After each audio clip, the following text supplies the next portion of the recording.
Con la idea, buenos días a todos, con la idea de dar seguimiento al programa, vamos a charlar sobre algunos aspectos importantes del marcaje de las venas perforantes. Quiero aclarar que para en el transcurso del Congreso van ustedes a encontrar en el listado de las pláticas que me tocaron a mí exponer una serie de charlas enfocadas a la parte venosa, una de ellas a la arterial, en las cuales tocaremos varios aspectos importantes de la patología. Algunas, quiero aclararlo desde esta primer charla, que quizá no tengan un orden desde el punto de vista de la lógica. Y digo esto porque muy probablemente para algunos de ustedes hubiera sido más fácil partir de lo más básico, que es la anatomía, la técnica de exploración, y después los tips para llegar a este punto. Pero habrá gente que está familiarizada con este tipo de exploraciones y que de lo que yo voy a hablar sin tocar puntos tan básicos, les sea de utilidad. El objetivo será obtener los tips más importantes para poder llevar a cabo esto que es el marcaje preoperatorio de las venas perforantes. De igual manera, en el transcurso de la charla, yo haré mención de algunos conceptos, de algunos términos, que muy probablemente también puedan ustedes escuchar en las siguientes pláticas. Entonces, bueno, vamos a hablar, como el tema lo dice, de 5 formas en que el ultrasonido agrega valor al marcaje preoperatorio de las venas perforantes. Previo a la exploración ya directa de las venas perforantes, tenemos que tener en consideración que para eso debemos haber revisado previamente la anatomía de los sistemas superficial y profundo. De tal suerte que, sin apartarnos de ese concepto básico, aquí lo fundamental es hacer un recordatorio básico de la importancia que tiene la anatomía y la fisiología venosa actual, y subrayo esto de actual. De igual forma, entraremos en el tema de aplicar un protocolo efectivo de la mano de la optimización de la imagen ecográfica, tanto en escala de grises como con Doppler color. Y también nuevamente subrayé esta parte, este término, que es la optimización de la imagen. Familiarizarnos o repasar el léxico flebológico siempre resultará importante para mantener una adecuada comunicación. Habiendo visto estos 3 puntos anteriores, recogiendo lo más importante, toda esta información será útil para utilizarlos en el momento de hacer la exploración, el rastreo y hacer el marcaje de las venas perforantes incompetentes en tiempo real. Y cómo lo vamos a expresar con el médico referente. Después, cualquier otro estudio de imagen, pues, ¿qué es lo más importante que yo debo de anotar? ¿O cómo me debo de hacer yo entender? Hoy en día, ¿cuál es la forma práctica de hacerlo? Vámonos al primer punto, la anatomía y la fisiología. Resulta fundamental el recordar los aspectos más importantes de cómo se va generando el retorno venoso. Y este retorno venoso se favorece, como todos ustedes saben, en gran medida por la respiración, porque el retorno venoso tiene una particularidad y es que lo hace distinto, que lo hace diferente, que lo hace, entre comillas, único, y es que viene contra la lógica, viene contra la gravedad. Nosotros soltamos cualquier objeto y el objeto cae. En este caso, gracias a la diferencia de presiones, a la disposición anatómica que tiene el sistema viene contra gravedad. Y esto se favorece fundamentalmente por la respiración, por el bisafronte y el bisatergo, y por la contracción muscular de la pantorrilla de la mano de un sistema valvular. Tenemos que tener presente qué es lo que sucede en la parte inicial de la diástole, durante la diástole, durante la parte inicial de la sístole y la parte final de la misma. Entonces, en términos generales, durante la contracción muscular inicial, bueno, las venas profundas aperturan sus aparatos valvulares para que el volumen alojado en su interior fluya en sentido anterógrado. Y hablar de sentido anterógrado venoso es hablar de superficie a profundidad y es hablar de lo más alejado a lo más cercano. Ese es el sentido que tiene los caudales venosos. Mientras esto sucede y se va incrementando la contracción muscular de las venas axiales, los aparatos valvulares, que hoy están perfectamente confirmada su existencia, en los aparatos valvulares de las venas perforantes, van progresivamente cerrándose. Mientras, por acción de la respiración y a través del sistema superficial, el volumen alojado en este sistema en particular, que es el superficial, también tiene un sentido anterógrado.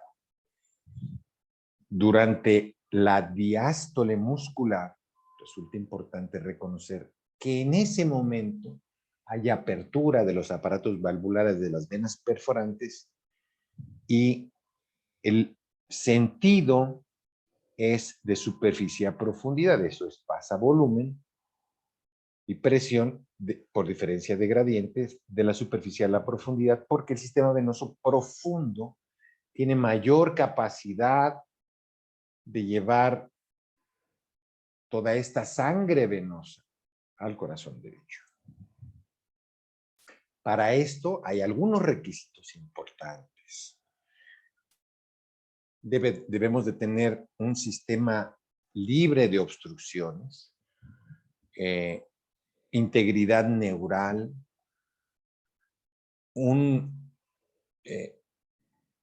unas articulaciones interrelacionadas con en las extremidades inferiores que tengan adecuada movilidad. Y esto da como resultado que estos flujos asciendan. Entonces hay algo en la biomecánica que también tenemos que tener claro. Existen varios momentos en la biomecánica del caminar y es contacto del talón, apoyo plantar, elevación del talón y despegue. Aquí están generándose entonces todas estas fases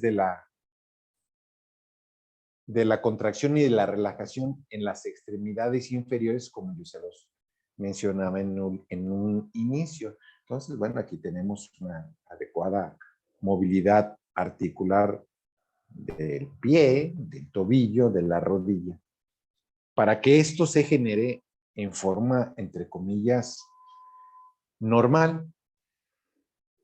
Muy bien.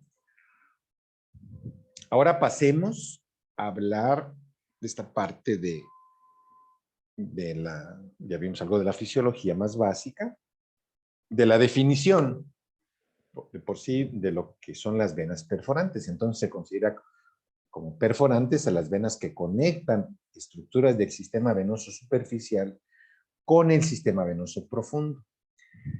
Perforan, eso quiere decir, y de ahí su nombre, perforan o atraviesan la fascia muscular y están provistas de válvulas. Aquí es importante hacer mención de algunos conceptos importantes.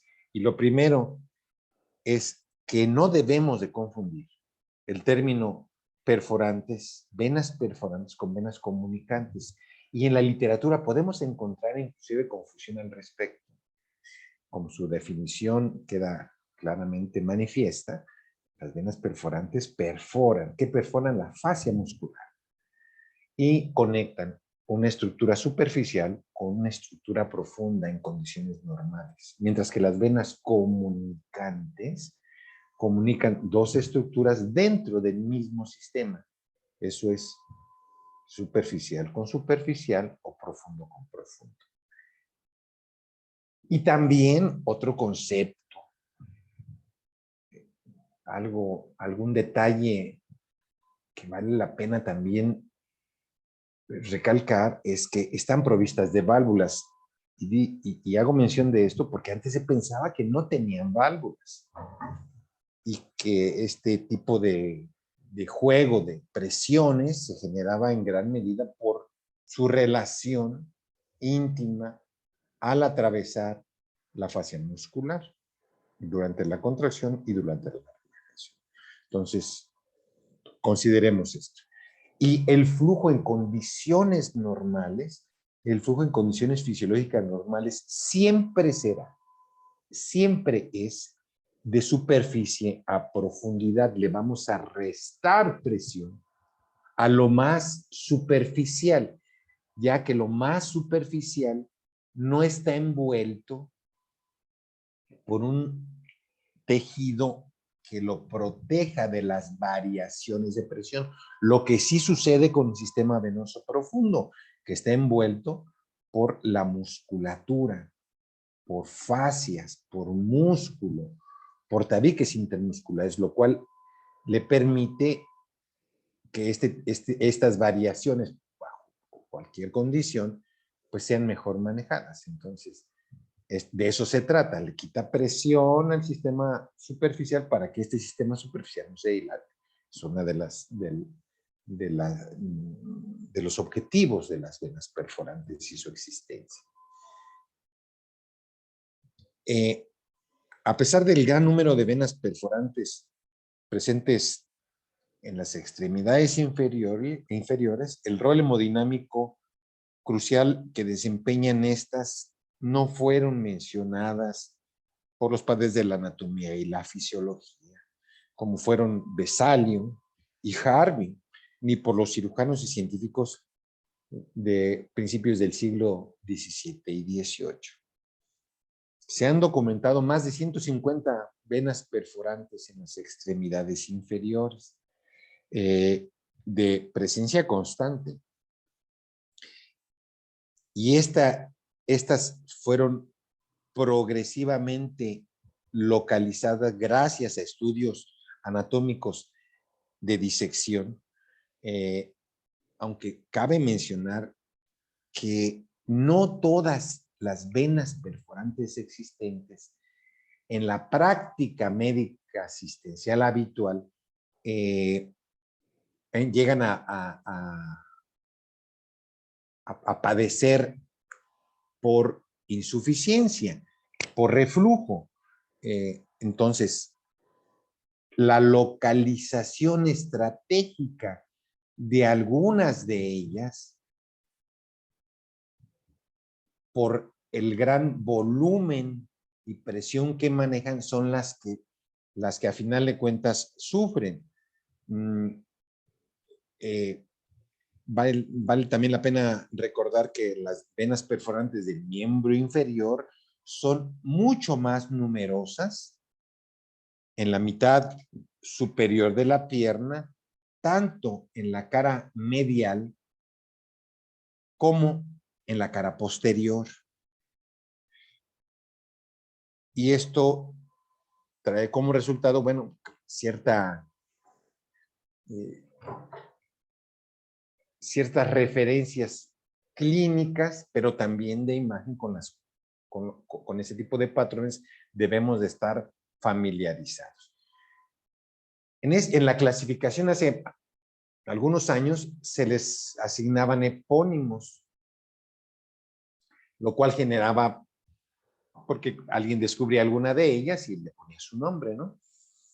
Y esto con la idea de integrar de mejor manera la información y hacerla más práctica. Bueno, el consenso interdisciplinario internacional propuso una terminología topográfica de las venas perforantes. Esto con la idea de dar un mejor uso gracias a esta clasificación topográfica y una más fácil comprensión, uso en los estudios de imagen, pero también durante las exploraciones clínicas. De tal suerte que los epónimos y sinónimos que se siguen utilizando algunos de ellos, bueno, se sugiere que el consenso sugiere que no se utilicen, aunque en algunos casos siguen vigentes. Y podemos encontrar de esta manera venas perforantes en la ingle, en el muslo,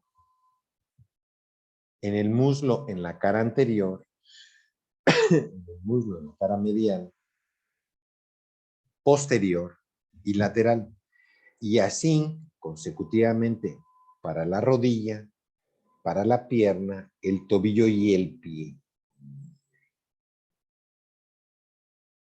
Y entre más tiempo va pasando, más se va refinando.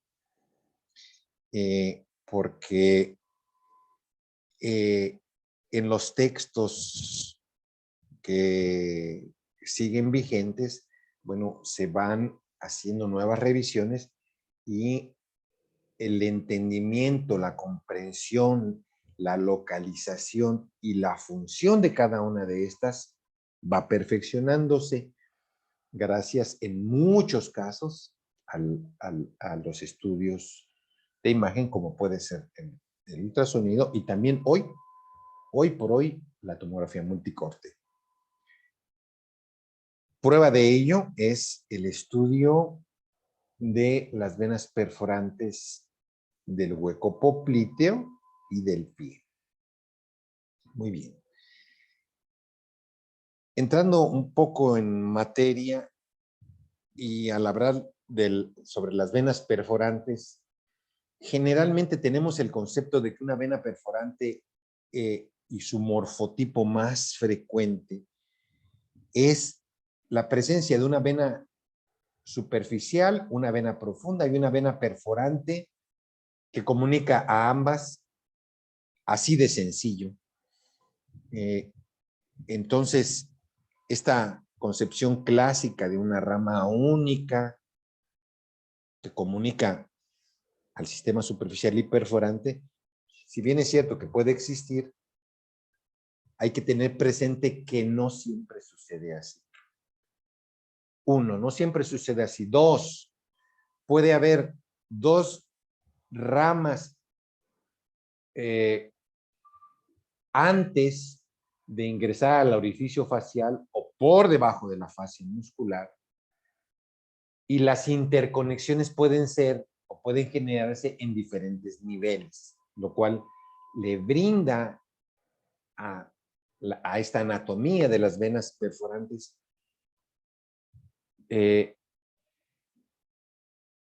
que sean puntualmente muy difíciles, si así lo queremos mencionar, de explorar, pero también muy interesantes en su descripción. Por lo cual, tenemos que echar mano de una técnica por demás, lo más depurada posible, que se va generando cada vez mayor expertise a través de un mapeo ecográfico. Algunos conceptos que tenemos que tener presentes es que este tipo de exploraciones, como las exploraciones del sistema venoso, debemos siempre hacerlas en posición de pie, a menos de que el paciente tenga una condición que le impida mantenerse de pie. Si no es así, siempre debemos hacerlo así. Y como la mayor parte de los pacientes que tienen afectación de las venas perforantes son pacientes que tienen algún grado de insuficiencia, generalmente la posibilidad de hacer estas exploraciones en bipedestación se puede dar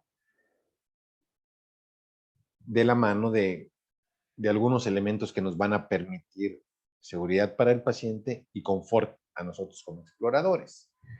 Entonces, siempre recordemos que las exploraciones debemos hacerlas de forma complementaria, tanto en eje corto como en eje largo, en bipedestación, para cumplir cabalmente con esta parte de la función antigravitatoria de base que genera el adecuado cierre valvular, el fisiológico cierre valvular durante la sístole y durante la diástole muscular, durante la utilización de las maniobras provocativas. 2, y al hacerlo de pie, podemos echar mano de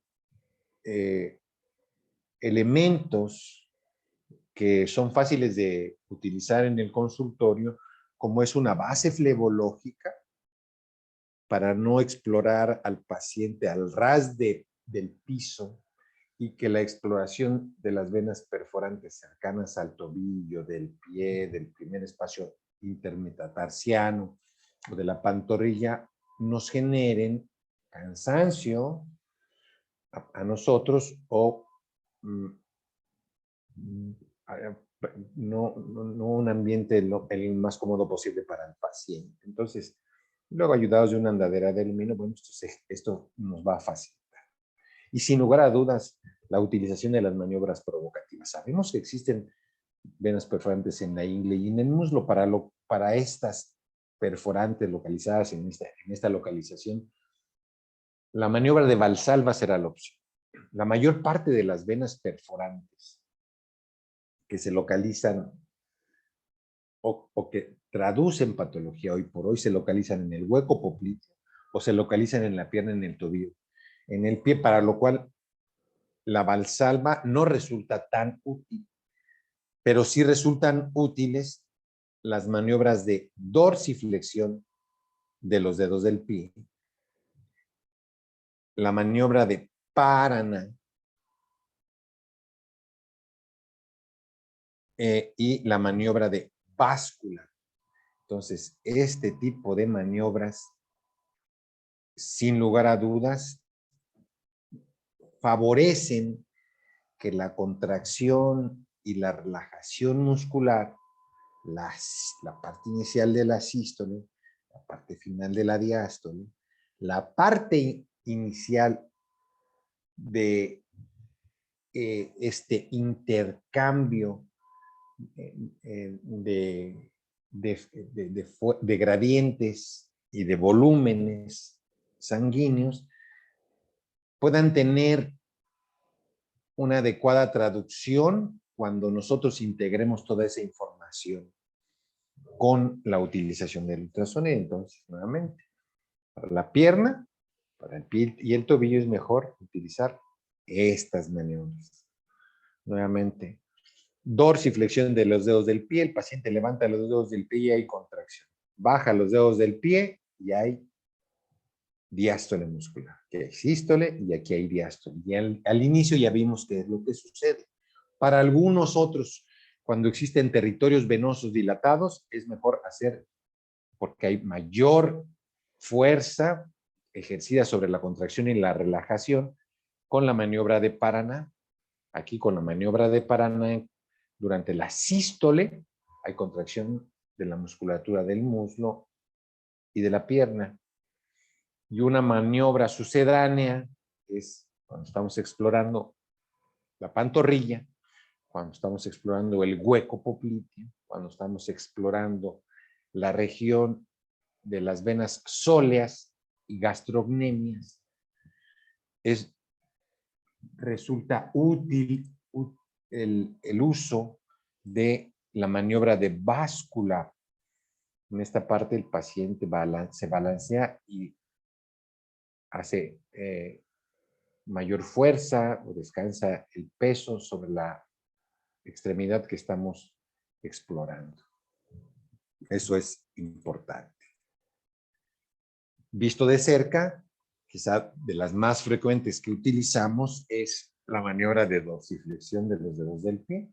Durante esta parte el paciente levanta los dedos del pie, contracción de la musculatura de la pantorrilla.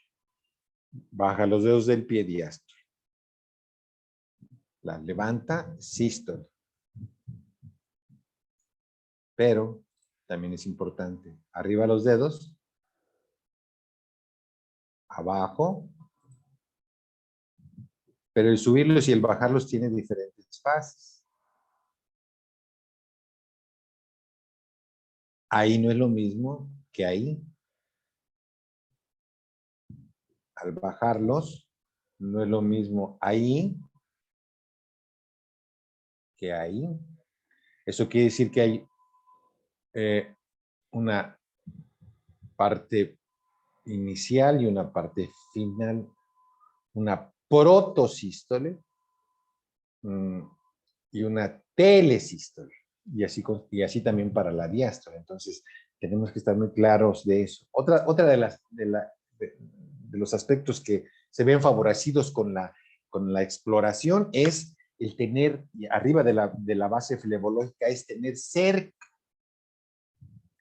los aspectos clínicos del paciente, porque al estar en la parte superior de la base flebológica, nos pone al alcance de nuestra vista de una forma más clara las manifestaciones clínicas del paciente.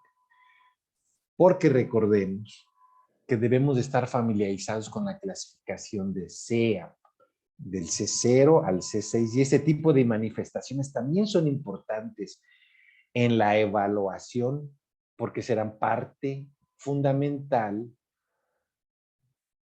del reporte. ¿De acuerdo? Entonces, eso es importante. ¿Cómo vamos a hacer la exploración? Bueno, lo vamos a hacer a través de un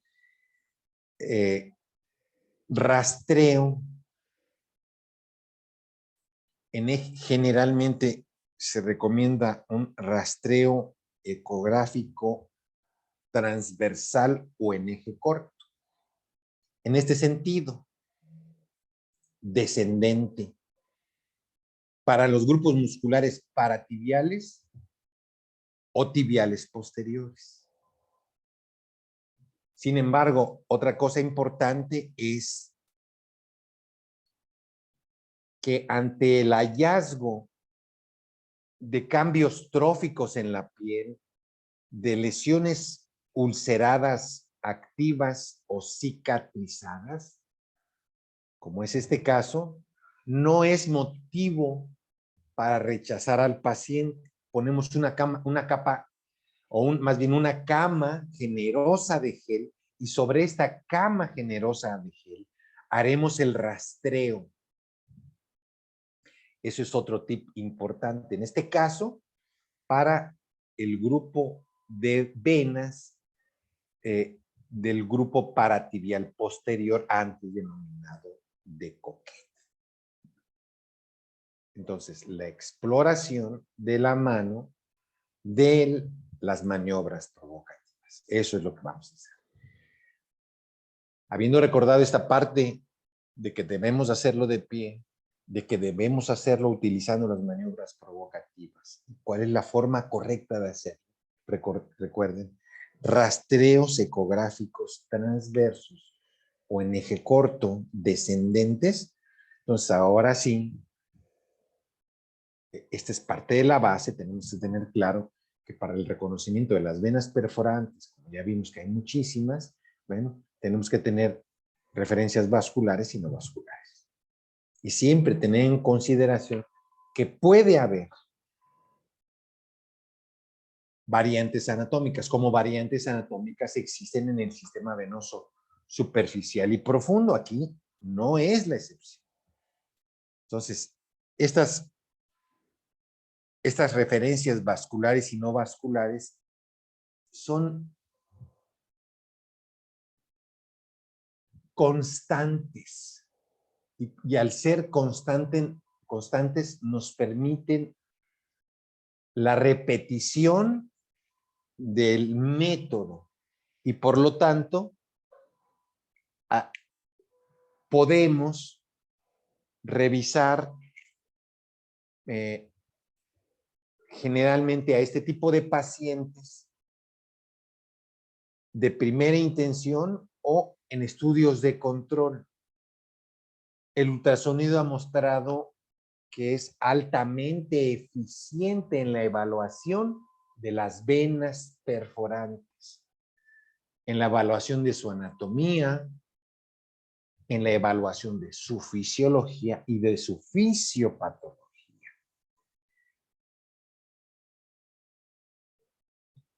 Si consideramos esto de esta parte de las variantes anatómicas, vale la pena mencionar que es algo que tenemos siempre que tener presentes,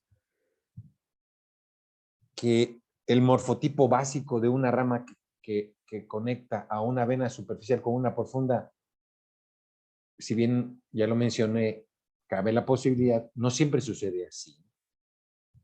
Que el juego de presiones y de volúmenes distiende, elonga al sistema venoso superficial, profundo y al perforante, de tal suerte, en muchas ocasiones, este punto de encuentro, esta localización de la vena perforante no queda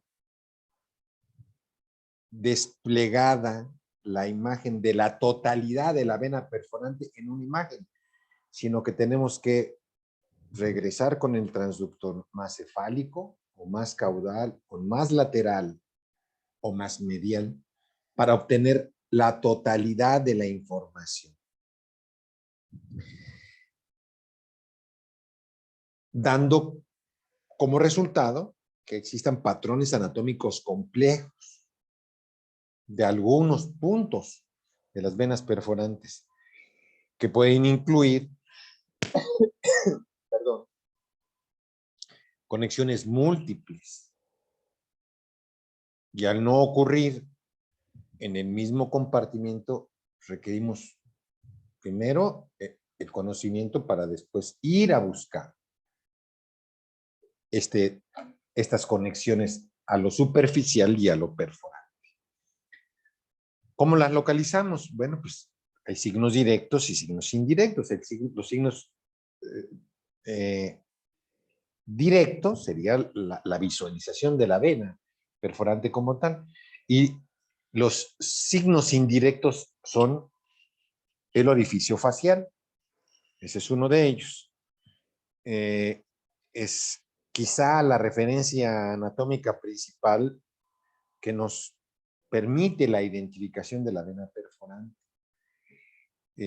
En el eje, en el rastreo transversal, en el rastreo en eje corto, tenemos que tener especial atención en la integridad de la fase muscular. Donde haya una pérdida, una discontinuidad, bueno, corresponderá al orificio facial, del cual es importante identificarlo y medirlo. Eso es importante para el médico, para el cirujano vascular. qué características, dónde está localizado, cuánto mide, algunos otros detalles importantes como lo vamos a ver. Y claro, si es una perforante de reentrada o es una perforante de fuga. Y si es de fuga, vamos a ver más adelante qué es lo que se hace. Después, los bordes del compartimiento. Cuando buscamos venas perforantes a lo largo de los ejes safeno mayor y safeno menor, el compartimiento safeno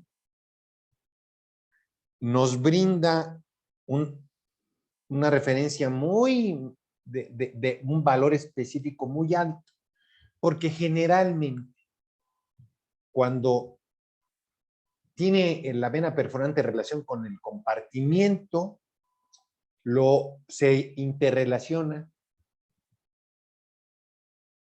por los extremos con los compartimientos safeno mayor menor. Entonces, eso es importante. Después, el vecindario. Las estructuras no vasculares de las cercanías frecuentemente contribuyen a identificar las venas perforantes,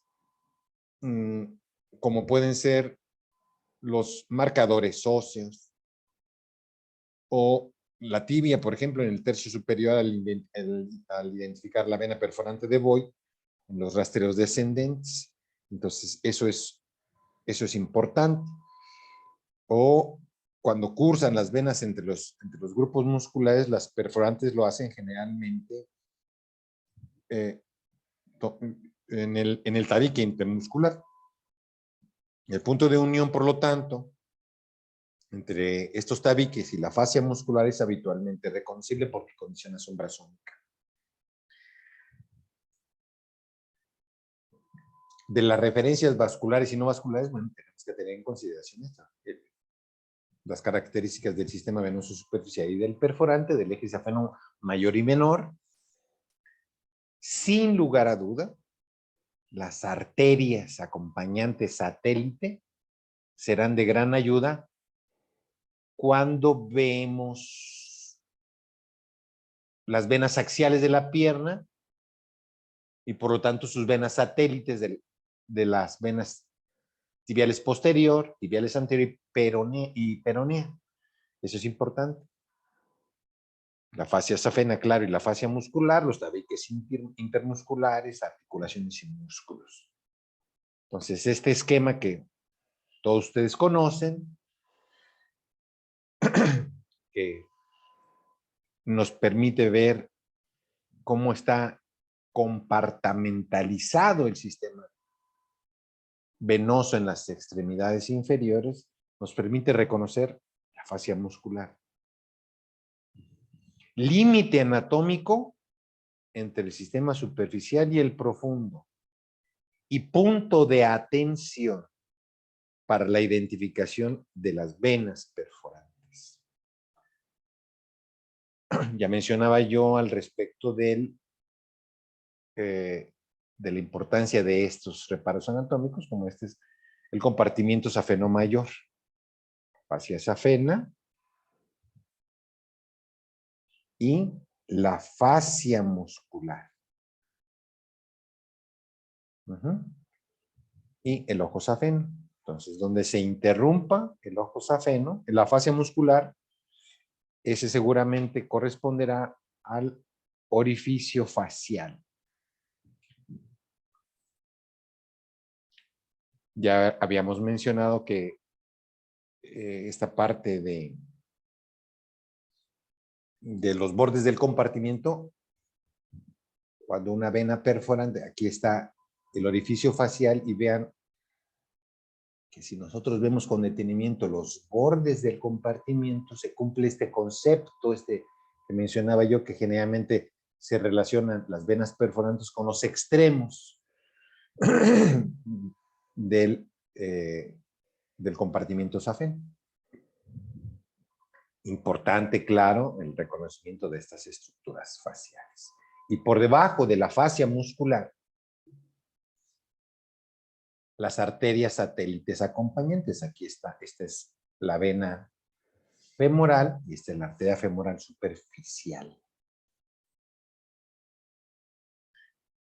Con respecto a las variantes anatómicas, ya veíamos que, bueno, este morfotipo de una vena perforante que comunica una superficial con una profunda, si bien es cierto que puede existir, bueno, también podemos encontrar un ramo que por debajo de la fascia muscular se divide, se dicotomiza, y uno de sus elementos va a una vena muscular y el otro va a una vena axial. La exploración no debe de suspenderse al identificar el orificio facial y el calibre de la vena. Tenemos que ver las conexiones potenciales que hay por debajo de la fascia muscular. De igual forma, puede haber dos ramos con orígenes independientes por arriba de la fascia muscular que se fusionan para entrar como un solo ramo y atravesar el orificio facial. O en forma independiente, por orificios independientes provenientes de un solo elemento venoso superficial y dirigirse a dos elementos independientes también. Entonces hay varias posibilidades. Cuando encontramos una perforante, vemos la localización, las características del orificio facial y de la mano, ayudados del rastreo transversal descendente y de las maniobras provocativas, recordar que durante la sístole las venas perforantes están cerradas y durante la diástole se abre. ¿Qué esperaríamos que sucediera? Que pase sangre del sistema superficial al profundo, pero si sucede lo opuesto, si hay un flujo antifisiológico, estamos ante la presencia de reflujo, que por gradiente de presión pasa de un sistema que tiene más volumen y presión, esto es el sistema profundo, a la superficie. Entonces, esta es una perforante incompetente, esta es una perforante de fuga. Esta es una perforante enferma. ¿Y qué es lo que sucede con todo este reflujo? Aparte de que distiende a la vena, la elonga, y arriba, en su interrelación con las venas superficiales, distiende a las venas superficiales. Entonces la localizamos, la medimos, y el reflujo lo documentamos. ¿Qué es lo que sucede en sístole? ¿Qué es lo que sucede en diástole? Y podemos inclusive medirlo. Medimos el orificio facial, localizamos a la vena perforante. ¿Cómo? Ayudados de una simple referencia, que es la superficie plantar. ¿A qué distancia de la superficie plantar encontramos a la vena perforante? En este caso, a 25 centímetros de la superficie plantar. ¿Cuánto mide el orificio facial? 0.65 centímetros. Está localizada en la cara medial, en el tercio distal de la pierna, a 25 centímetros del orificio facial. Está incompetente. De tal suerte que también las arterias perforantes, pues son un reparo anatómico que tenemos que tener siempre presente, como lo vemos en este pequeño clip de video.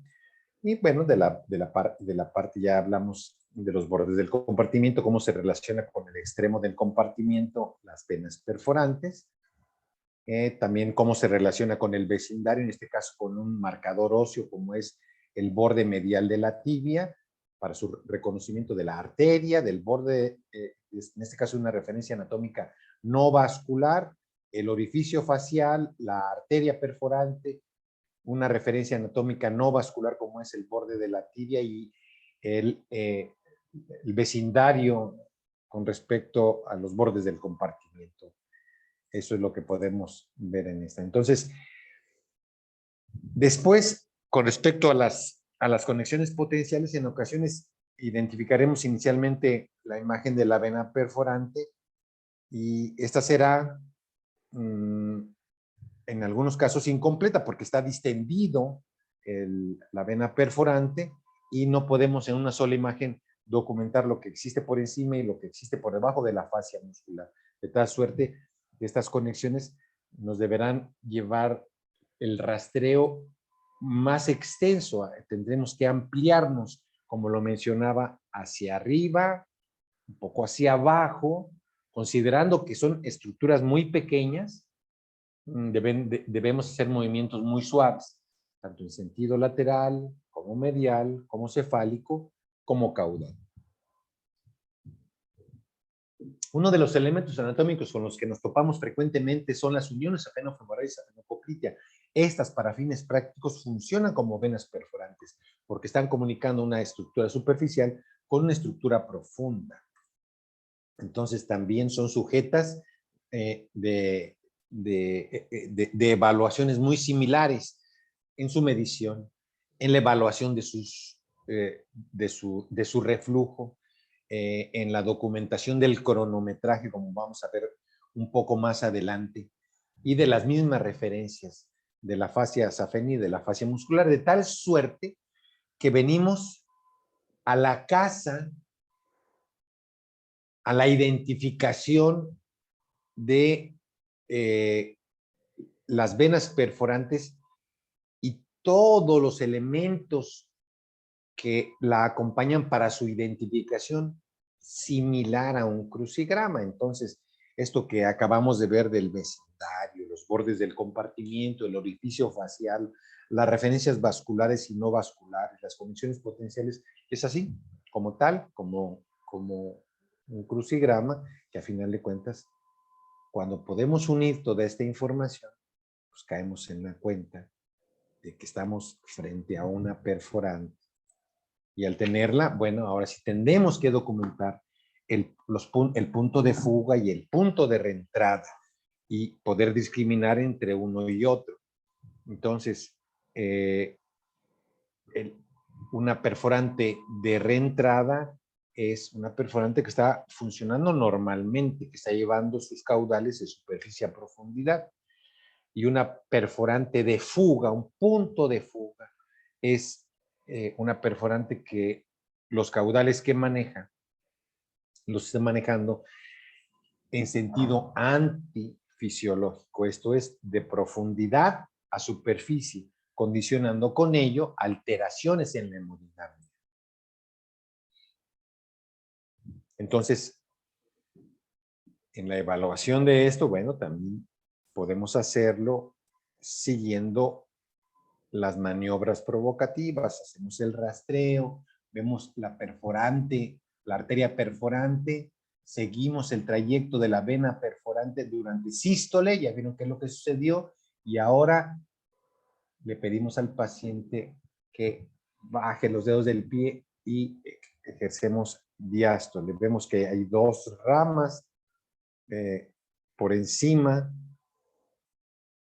perdón, dos ramas por debajo de la fascia muscular y hacemos todo este rastreo. Esa es una de las ramas. Entonces, una de ellas puede estar llevando sus caudales en sentido fisiológico. Esta es una de ellas. Sístole, aquí. Esa está normal. Lleva sangre de superficie a profundidad.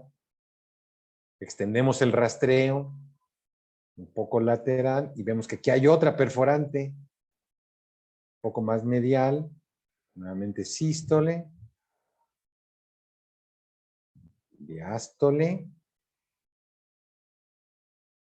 Para la otra rama. Y debemos estar plenamente seguros de que en este caso ambas, esta como esta, están funcionando normalmente.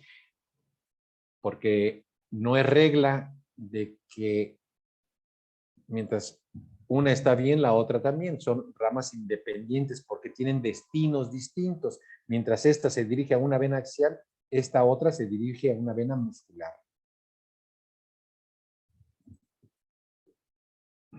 De esta forma debemos de extender nuestro rastreo. En este ejemplo queda más claro. Ante la sístole, ¿qué es lo que está sucediendo?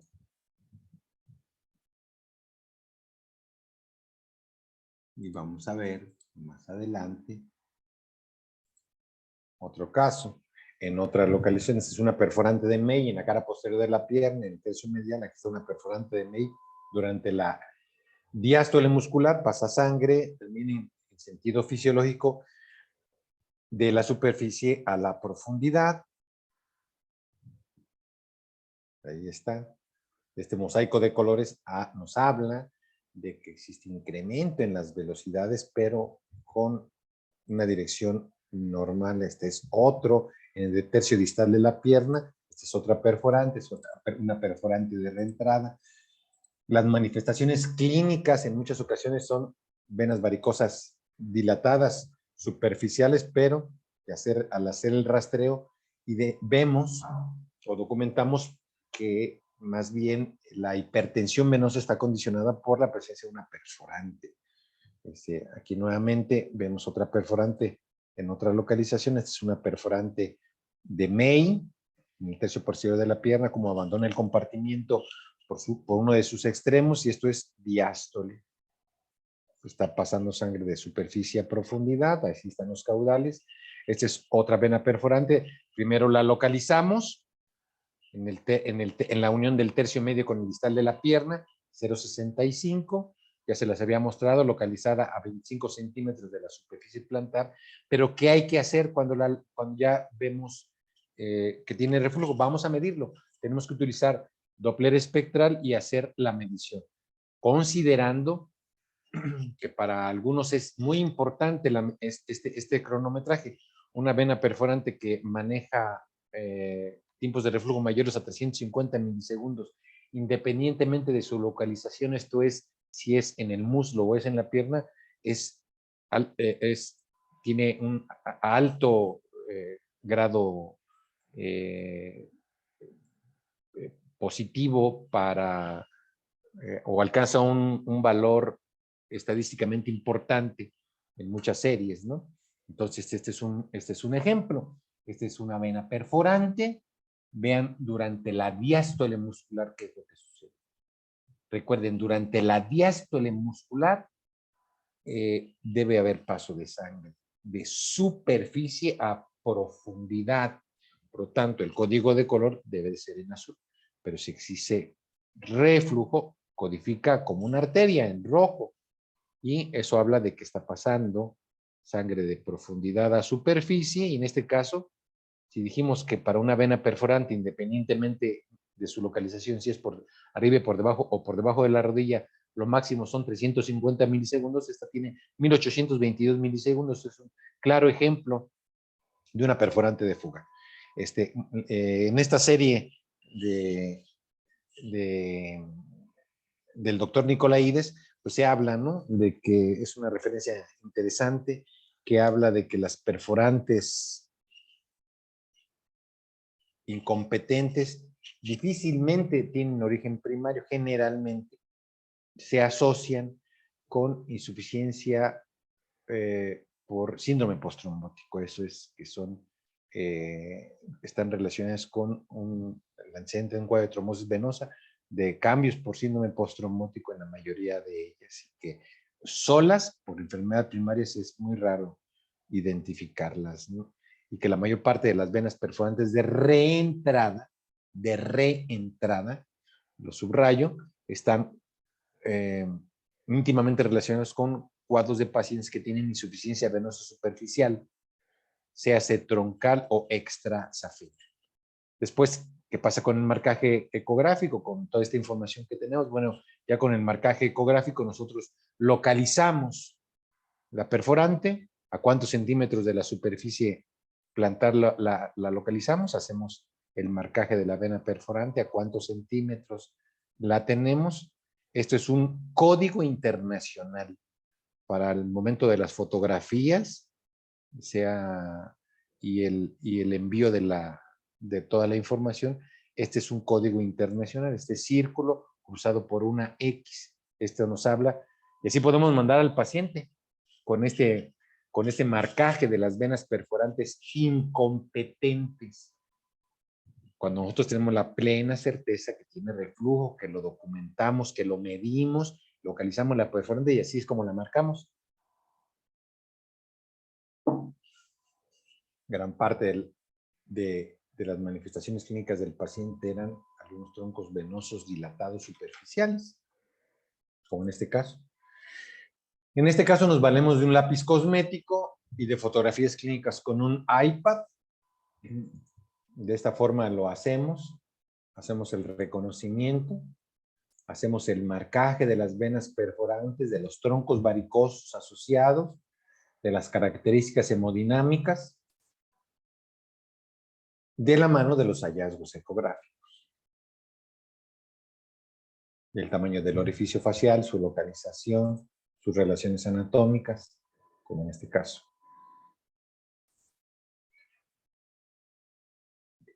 ¿Cuáles serían las recomendaciones o los tips? La identificación de las venas perforantes en general las hacemos utilizando imagen en escala de grises. O una técnica que incluya para las venas perforantes rastreos progresivos, descendentes en los diferentes niveles, en las diferentes localizaciones, cuando las documentamos.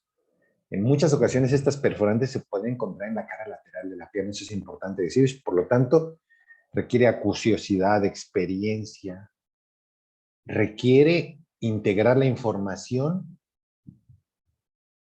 del rastreo en general del sistema superficial y perforante.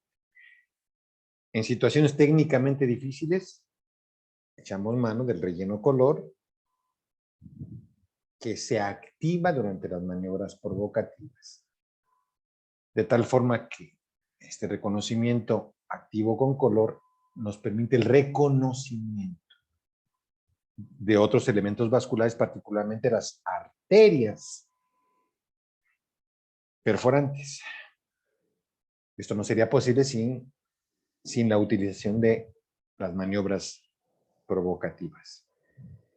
Y se sugiere que no se manipule a ese tipo de pacientes con compresiones manuales. Entonces, sino hacerlo lo más fisiológico posible, utilizando, ya les dije yo, dorsiflexión de los dedos del pie, maniobra de Paraná, báscula.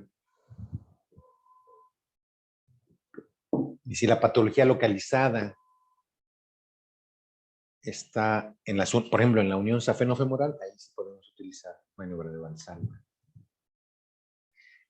Y tener siempre presente que hay venas perforantes directas. Esta es una vena superficial, conecta directamente con una vena profunda, generalmente axial, y sus manifestaciones clínicas son cambios tróficos, cuando estas enferman, cuando estas tienen reflujo.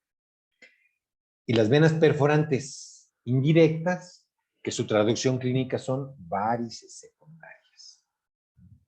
Ahora el reporte, lo podemos hacer a través de una cartografía, donde queda implícito la localización del punto de fuga, de los puntos de reentrada, si es que los vemos, su localización exacta. En la clasificación desea cómo queda catalogado, la fecha y el nivel de evidencia. Entonces un punto de fuga, bueno, está pasando caudales de un sistema de alta presión a uno de menos presión, como es el sistema superficial, a través de la vena perforante. Lo ideal, y bueno, y los puntos de reentrada donde realmente la fisiología está conservada, o sea, lo que están haciendo es tratar de regresar esta hipertensión o quitarle presión al sistema superficial a través de puntos de reentrada, que generalmente los vamos a identificar. Claro que resulta fundamental, súper importante, el no confundirnos un punto de fuga con un punto de reentrada. Recuerden, el punto de fuga se genera en diástole muscular. En diástole muscular. Porque si no, al malinterpretar, nosotros estamos incurriendo en un error diagnóstico y estaremos haciendo ver a un punto de reentrada que es flujo normal como un punto de fuga. Estaremos haciendo querer ver a Nemo como un tiburón. Ya hablaba yo de esto, de las características que tiene el ultrasonido Doppler. El ultrasonido Doppler tiene un grado de recomendación alto, fuerte, y un nivel de evidencia A. Tenemos sí o sí tener claro las características de la clasificación del sistema SEAP, porque es un ejercicio que al final nos va a permitir en el reporte, en la cartografía, en la descripción típica, las manifestaciones clínicas, concluirlas en la clasificación de SEAP. Y eso es muy importante para mantener una adecuada comunicación con el médico referente, a través de esto, de la cartografía, donde a través de un código de colores y signos, como puede ser este de la vena perforante, también a través de los cambios de color en los diferentes territorios, superficial y perforante y profundo, dejar claros cuáles segmentos tienen cambios postrombóticos, dónde existe reflujo, dónde hay trayectos trombosados, segmentos hipoplásicos, y a través de flechas el sentido del flujo venoso. Y dejar entonces que toda esta información generada por una técnica adecuada, ordenada, sistematizada del sistema venoso profundo, que siempre debe de contemplar la realización de la exploración del sistema venoso perforante, tanto por arriba de la ardilla como por debajo. Siempre debemos hacerlo, no debemos de concretarnos en hablar que existe patencia, permeabilidad del sistema profundo y del superficial, si no somos más finos en los hallazgos, si no hablamos con claridad de en qué condiciones se encuentra cada uno de estos sistemas los cuales interactúan entre sí. Entonces, eso es muy importante. Y echar mano de todo lo que tenga el examen ecográfico, el equipo con el que trabajemos, de imágenes en escala de grises, de imágenes en color, siempre considerando la parte de la optimización. Por ejemplo, aquí una caja sin angulación, aquí una caja con angulación, porque la proyección de los elementos a la vista requiere que la caja esté optimizada con angulación del STIR. Aquí no, porque no lo requiere. Aquí echamos mano de una imagen trapezoidal para tener una imagen más amplia de una vena perforante de reentrada gastrocnemia medial. Que dicho sea de paso, ha adquirido gran importancia el reconocimiento. ¿Por qué las venas gastrocnemias mediales y las óleas laterales juegan un papel hemodinámico tan importante y constante en aquellos pacientes que tienen enfermedad venosa crónica y perforantes incompetentes?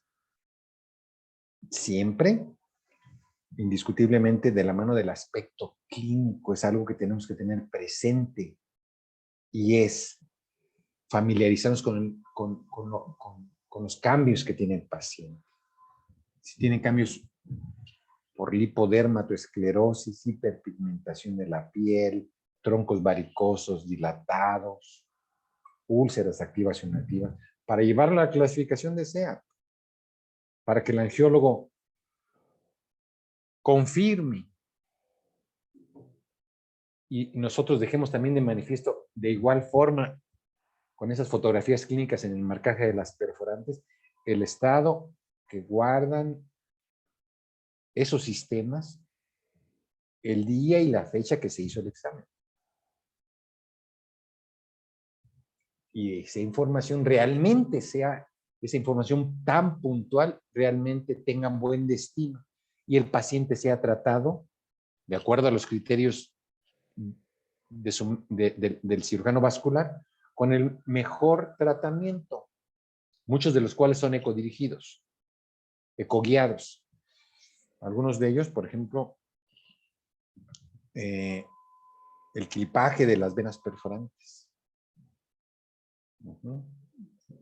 disecciones subfaciales, algunos casos, la utilización de sustancias espumantes, por ejemplo.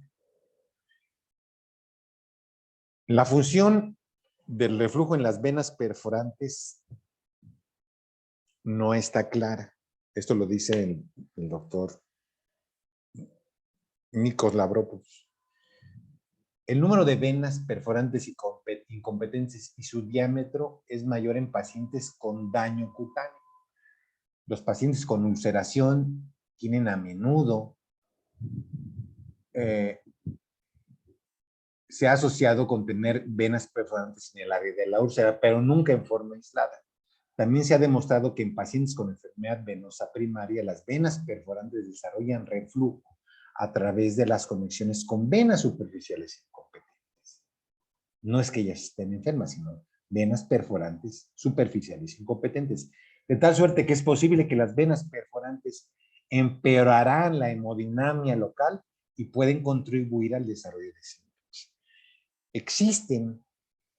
¿Existe alguna evidencia de su impacto en la curación de la úlcera después de ser tratada? Sin embargo, esta información proviene de estudios retrospectivos mal diseñados y está lejos de ser sólida. Se necesita más trabajo, más tiempo para arreglar el papel de las venas perforantes en el desarrollo de signos y síntomas de las venas perforantes, ¿no? Entonces, lo que dice aquí el doctor Lavropoulos es que de forma aislada, con origen primario, las venas perforantes no generalmente enferman porque se asocian a síndrome postrombótico. Y cuando se asocian a insuficiencia venosa superficial, ya lo mencioné, pues generalmente son porque están funcionando como venas de reentrada. Pero ahí no termina la situación. Es tan complejo, hay perforantes que son tan difíciles de evaluar o que se evalúan y no queda uno satisfecho. Hoy se echa mano de otras metodologías. Entonces, el futuro, en los casos de patología venosa compleja o de recurrencia varicosa, esto quiere decir pacientes que tuvieron insuficiencia venosa, enfermedad venosa, que fueron tratados y que recidivan, esta recurrencia varicosa de difícil diagnóstico clínico o ecográfico requiere otra metodología y esa metodología es ecografía multicorte, flebotomografía multicorte, que a través de plataformas, en este caso de equipos que tienen la capacidad ya de 16, 32, 64, 128, 256, que tiene el software adecuado, ¿verdad? Se hace el estudio anatómico y se hace la investigación del caso en particular para llevar a cabo modelos 3D interactivos, donde se hace básicamente disecciones virtuales. A través de estas transparencias podemos ir diseccionando virtualmente la extremidad y pasar de esto a esto y de esto a esto. Girarlo, modificarlo, darle zoom, ampliarlo, medirlo. Esto siempre no será un recurso de primera mano. Se requiere en aquellos pacientes en los que ya no mencioné, hay recidiva, son de difícil diagnóstico o donde los resultados no fueron los esperados. Entonces, en el momento actual, nuestro déficit es fundamentalmente de tipo diagnóstico. Eso dice el doctor Jorge Pozzi. Y no estoy hablando de fallas punibles, sino de que la medicina no cuenta en el presente con los recursos necesarios como para descubrir todos los puntos de origen de reflujo y todos los trayectos de reflujo. Y esto a pesar del formidable progreso que ha tenido el ecodoppler. Ya para terminar, quiero dejar esto solamente como algunos conceptos que yo espero que sean de utilidad, sí, pero que motiven a continuar perfeccionando su técnica, su experiencia, sus habilidades. Y es que el ultrasonido Doppler venoso color es un estudio rápido si consideramos que estamos y debemos de explorar la totalidad de un sistema que es muy grande, dividido en profundo, superficial y perforante. 2, que es reproducible, y algo importante, que es un método no invasivo que permite detectar individualmente la anatomía y la hemodinamia del reflujo y su localización, que sin lugar a dudas también es sumamente útil porque permite hacer un diagnóstico diferencial con otras patologías, así como para reconocer la severidad de la enfermedad, la fisiopatología presente, se hace por obstrucción, reflujo o en combinación de ambas etiologías, y reconocer el nivel afectado. En el caso de las venas perforantes es importante tener presente que la exploración sistematizada se traduciría en un reporte que realmente tenga buen puerto en el tratamiento de los pacientes. Yo les agradezco mucho por su atención y espero que continúen con nosotros durante el curso, y a las personas interesadas en estos temas del Doppler vascular. La siguiente charla hablaremos sobre los aspectos más importantes del ultrasonido Doppler arterial. Muchas gracias por su atención.